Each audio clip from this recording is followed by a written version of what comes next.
कुछ सजणनि मुंहिंजो नालो सिफारिश करे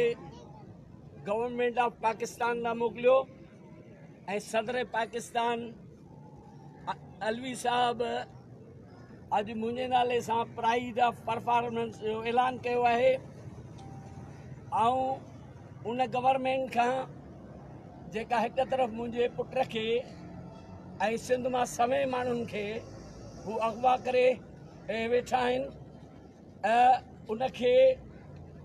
हू ॿधी विया आहिनि ऐं हू वरी मूंखे प्राइड ऑफ परफॉर्मेंस ॾियनि था। उन वक़्तु जॾहिं ही मूं अॼु न मूंखे 4 ॾींहं अॻे ॻाल्हि इहा मालूम थी, पर मुंहिंजो भले ई ऐलान कनि त आउं चवां थो त अॼु जॾहिं सिंध मर्कज़ जी कॉलोनी बणियल आहे, जॾहिं सिंध जे समूरनि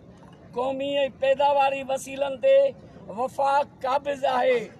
जॾहिं सिंधू दरिया जे पाणीअ तां सिंध जो हक़ खसे, गैर कानूनी तौर डेम ठाहिया पिया वञनि, जॾहिं सिंधी ॿोलीअ खे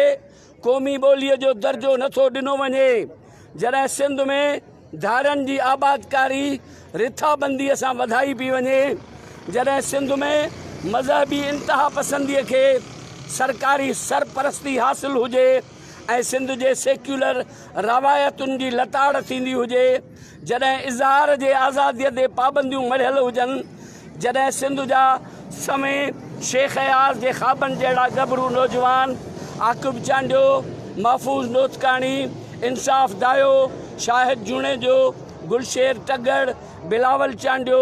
हफ़ीज़ पीरज़ादो, सुहेल रज़ा भट्टी वग़ैरह ऐं सियासी समाजी क़ौमी कारकुन अयूब कांदड़ो, मुर्तज़ा जूणेजो, मुर्तज़ा सोलंगी, शफ़क़त मलिक पठान ज़ोराणी, नसीम बलोच, शादी ख़ान सूमरो, डॉक्टर फ़तेह मोहम्मद खोसो ऐं ॿिया